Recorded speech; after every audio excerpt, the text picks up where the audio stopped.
If you're a high performer and you've started noticing that your mental clarity, recovery, motivation, or resilience is slipping, this video is probably for you. Because a lot of people assume burnout is purely psychological. They assume it's just workload or mindset or needing a holiday.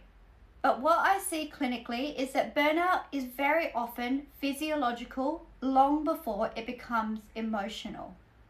And that distinction matters because you can be highly disciplined, highly capable, functioning at a high level externally while your biology is gradually losing the ability to keep pace with the demands being placed on it.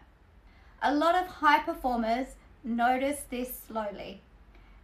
They start waking up less refreshed, recovery takes longer, stress tolerance drops, and focus becomes inconsistent, decision fatigue increases, sleep changes, they feel wired but tired, and often their blood tests come back normal. That's where genetic testing can become really valuable because it gives us insight into pathways influencing how your body handles stress, recovery, inflammation, neurotransmitters, sleep, and cognitive performance.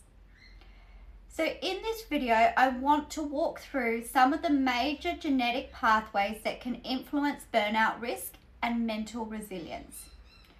Not from a fear-based perspective, but from the perspective of understanding your biology more precisely.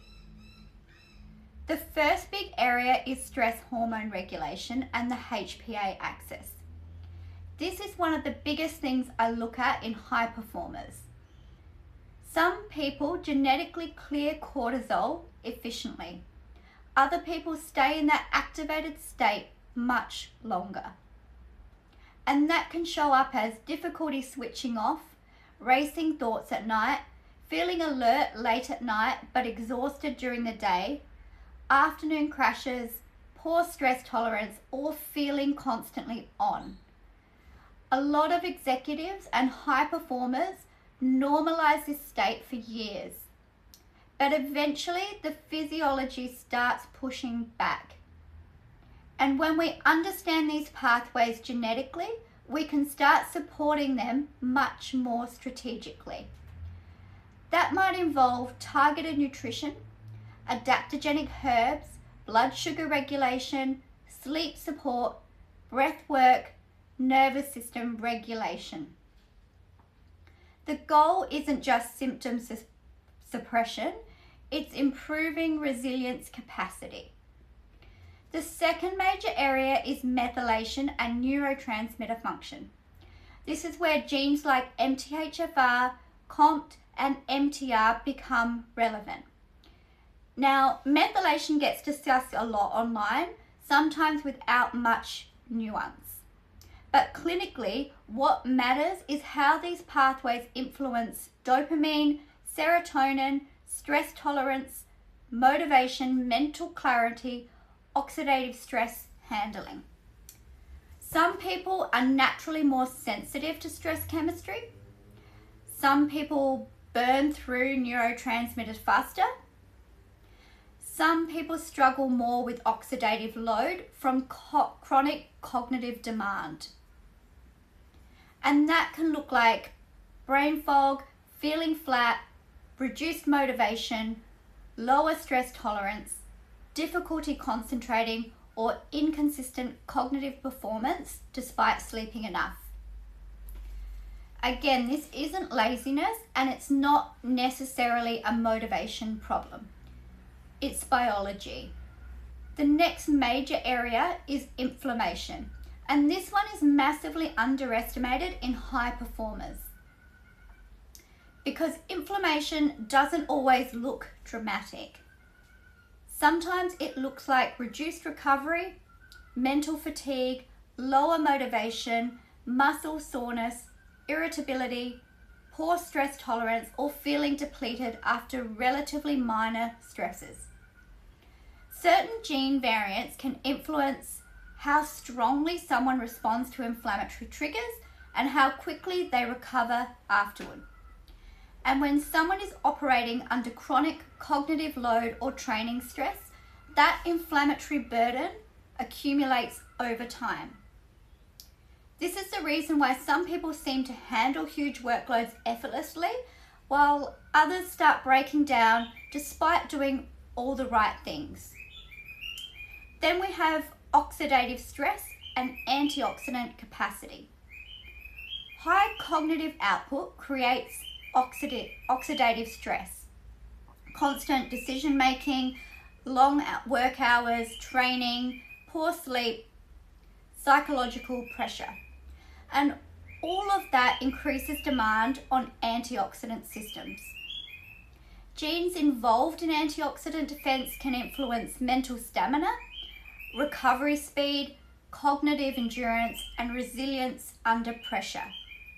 When these systems are struggling, people often describe mental exhaustion, irritability, reduced sharpness, memory lapses, or difficulty multitasking. And a lot of people assume this is just aging. But often it's accumulated physiological strain. Another really important area is circadian rhythm genetics. This is huge for high performers. Some people are naturally more vulnerable to sleep disruption. Some are more sensitive to artificial light exposure. Some struggle with melatonin production. Some naturally shift later at night. And when work stress gets layered on top of that, recovery quality starts deteriorating. People often tell me, I'm exhausted, but I can't switch off. Or my sleep feels light and unrefreshing. And sometimes that pattern has a significant biological component. When we understand someone's circadian tendencies, we can build routines and strategies around their actual physiology instead of forcing generic advice that doesn't fit. Then there's hormone metabolism, and this affects both men and women. Hormones influence motivation, drive, confidence, recovery, stress resilience, emotional stability, body composition, and cognitive performance. Genetic differences can influence how hormones are produced, metabolized, and cleared. And when these pathways become dysregulated, people often notice reduced drive, poor resilience, emotional volatility, lower confidence, fatigue, or reduced recovery capacity. Again, these things rarely happen randomly. Usually there are physiological patterns underneath them. And this is really the point I want people to understand. Burnout doesn't suddenly appear overnight. Your biology gives warning signs long before performance fully declines. The advantage of genetic testing is not predicting your future. It's identifying vulnerabilities early enough to intervene strategically. So instead of generic stress management, we move toward precision support. We can start understanding how your body handles stress, how you recover, how you detoxify oxidative load, how your nervous system responds under pressure, how your sleep architecture functions, and what systems may require more support. That's the shift from guessing to personalised physiology.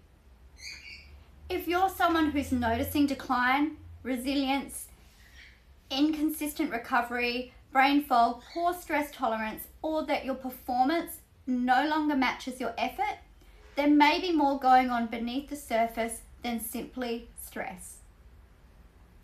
And this is the kind of thing I work through inside consults and genetic interpretation sessions. If you want to learn more about genetic testing and personalised health optimisation, you can explore the links below or book a discovery call through my website. I'm Sarah from Biohacking Naturopath, Australia's performance-focused naturopath.